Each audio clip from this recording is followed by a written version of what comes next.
책 먹는 여우. 글 프란치스카 비어만.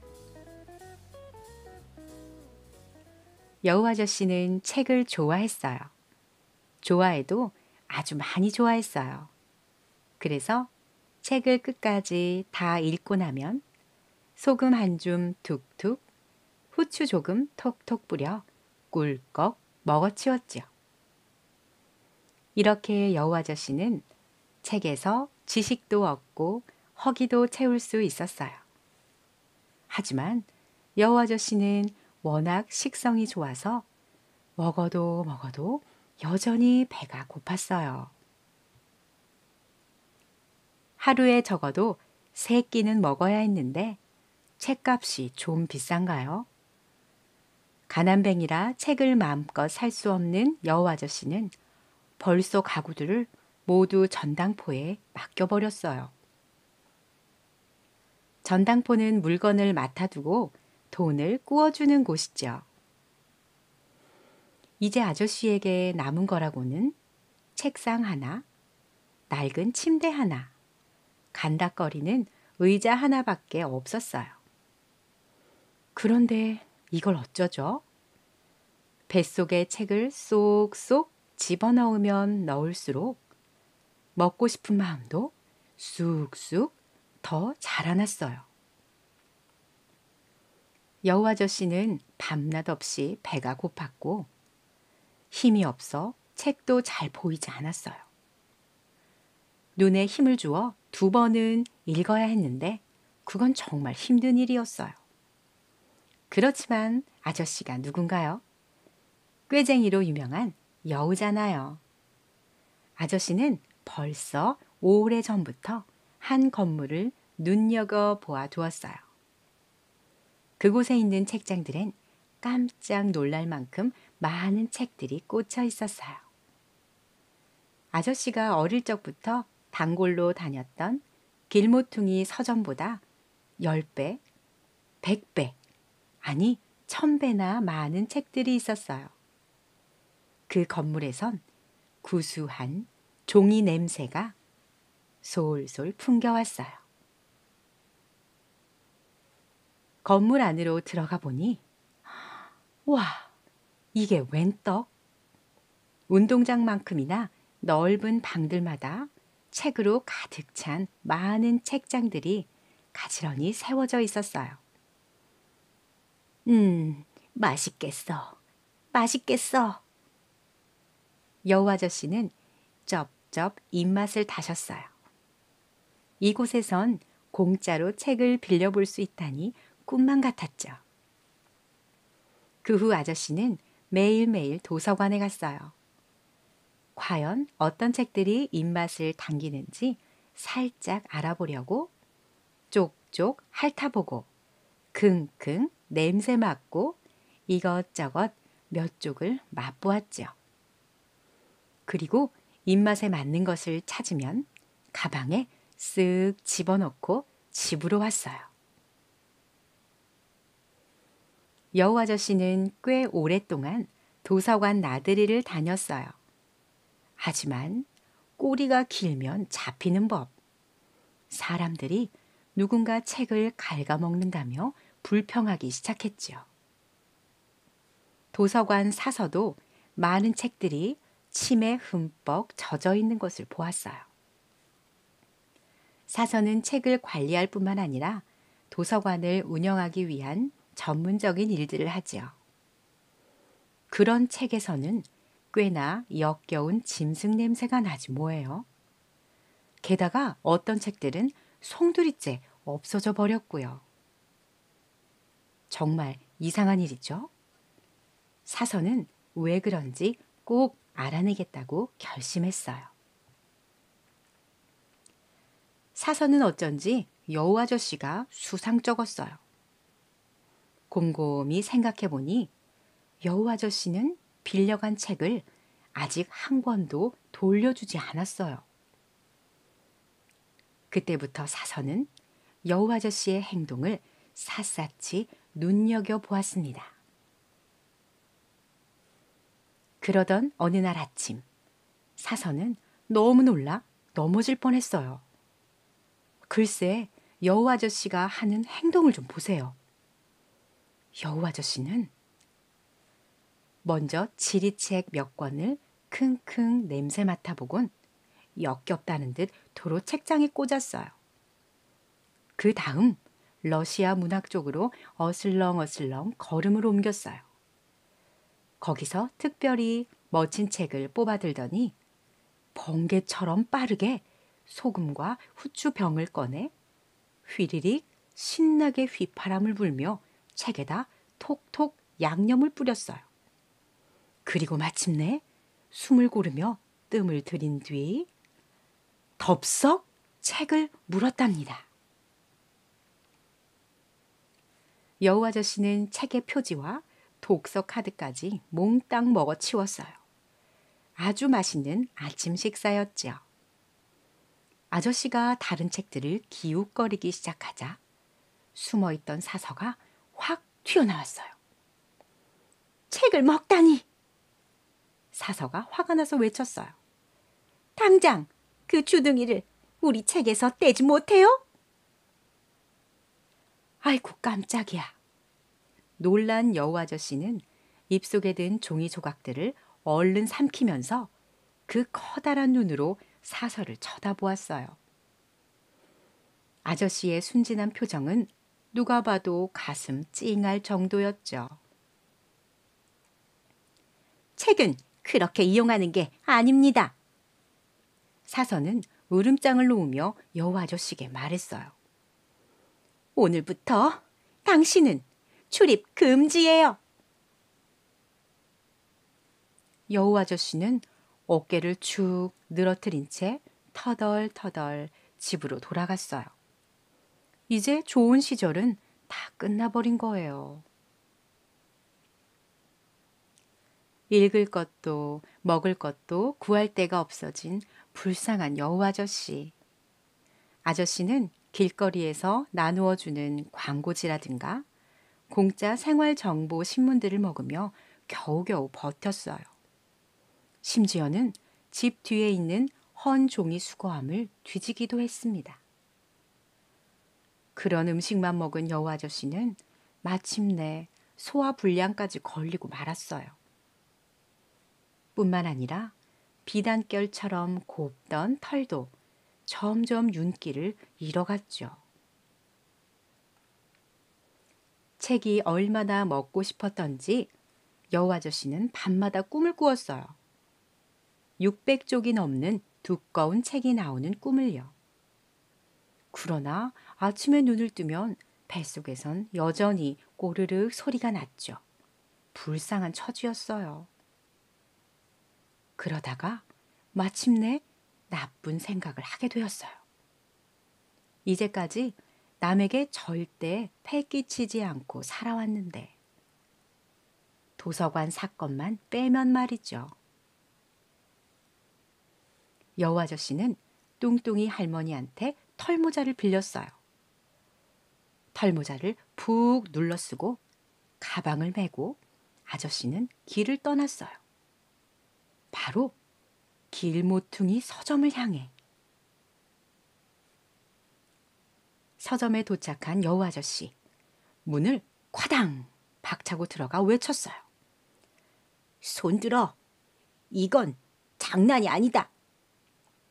당장 내 가방에 책을 넣어라. 허튼 짓을 하면 엉덩이를 물어줄 테다. 사람들은 모두 무서워서 꼼짝도 못했어요. 서점 주인은 얼른 가방 가득 책을 채워주었어요. 24권이나 되는 두꺼운 책들로 가방이 채워지자 여우 아저씨는 서점을 나왔어요. 이렇게 무거울 수가. 다음번에는 식품점에서 손수레를 빌려야겠어. 여우 아저씨는 이런 생각을 하며 집으로 돌아왔어요. 난생 처음 해본 강도짓이었으니 어쩔 수 없었죠. 여우 아저씨는 집에 오자마자 첫 번째 책을 넘기며 읽기 시작했어요. 7번째 책을 개걸스레 먹으려는 순간 초인종이 울렸어요. 당신을 체포하겠소. 하마처럼 배가 불룩한 경찰관이 소리쳤어요. 책을 훔치는 아주 못된 짓을 했기 때문이요. 그러니까 사람들은 그 강도가 여우 아저씨라는 걸 알아보았던 거예요. 뚱뚱이 할머니의 털모자를 썼는데도 말이죠. 결국 이렇게 되는구나. 여우 아저씨는 사정을 늘어놓고 100번, 1000번, 아니 수십만 번 용서를 빌었지만 아무 소용이 없었어요. 범죄는 범죄요. 경찰관은 퉁명스럽게 쏘아붙이며 아저씨를 체포해서 감옥에 가두었어요. 이제 여우 아저씨에겐 물과 빵밖에 없었어요. 읽을 거라고는 아무것도 없었죠. 아무튼 여우 아저씨에겐 읽을 것은 전혀 주지 않았어요. 독서 절대 금지라는 벌이 내려졌거든요. 이건 옛날 옛적에나 썼던 잔인한 방법이로군. 여우 아저씨는 생각했어요. 난 사흘하고 반나절도 더 살지 못할 거야. 꼭 그럴 것만 같았어요. 여우 아저씨는 너무 괴롭고 힘들었어요. 그런데 문득 기가 막힌 아이디어가 떠올랐어요. 여우 아저씨는 교도관 빛나리 씨를 꿰었어요. 이제껏 책에서 읽은 온갖 듣기 좋은 말들은 다 했죠. 교도관은 감옥에서 일하며 죄수를 돌보는 사람이죠.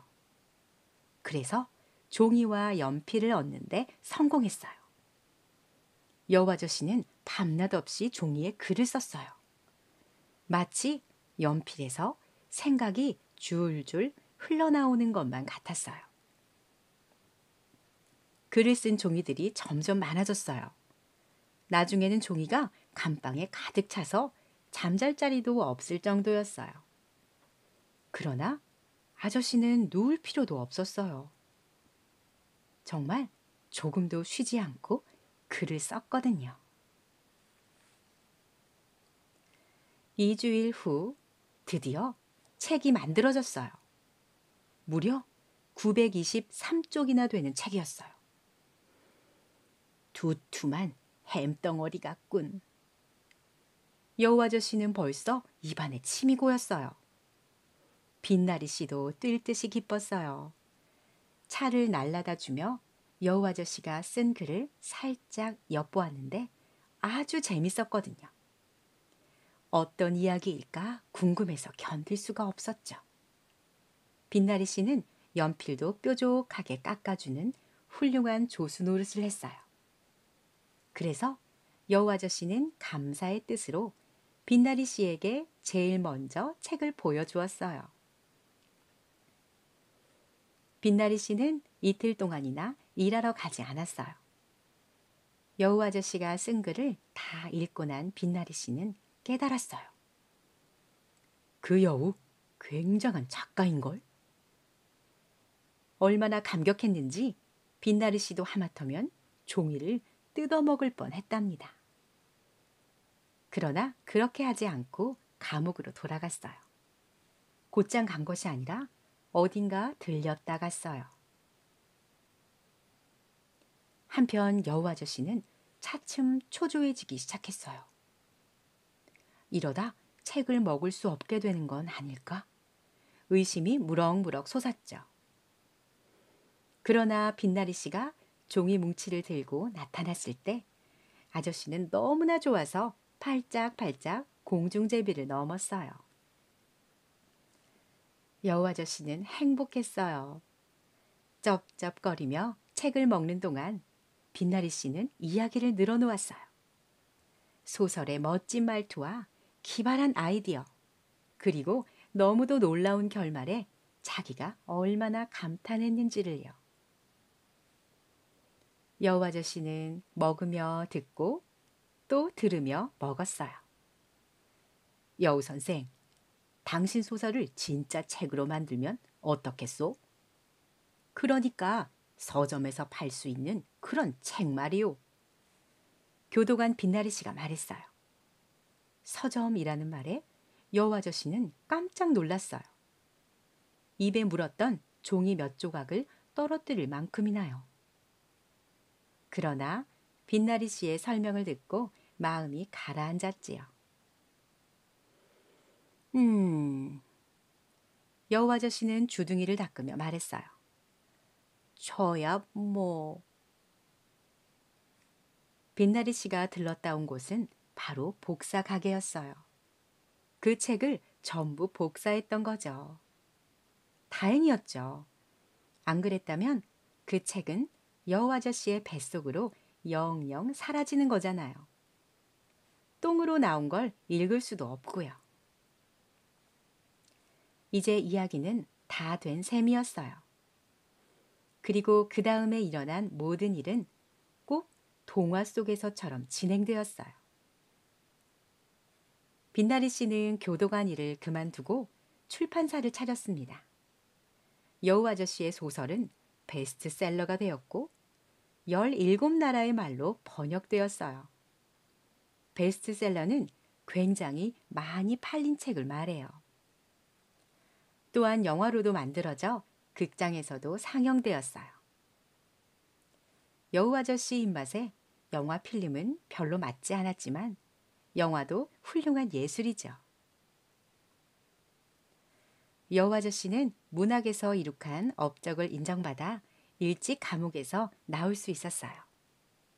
아저씨는 슬그머니 감옥에서 풀려났고 사람들은 여우 아저씨의 지난 일을 이러쿵저러쿵 들추지 않았어요.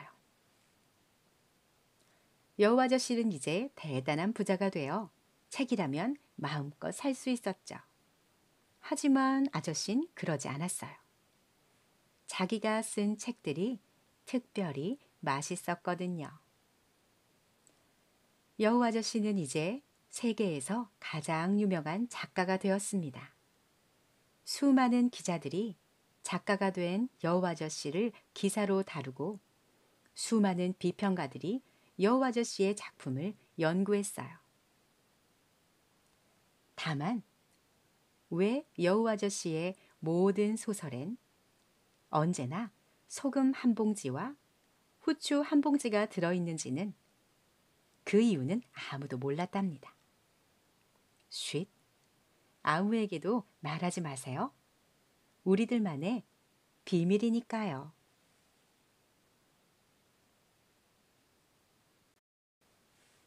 책 먹는 여우.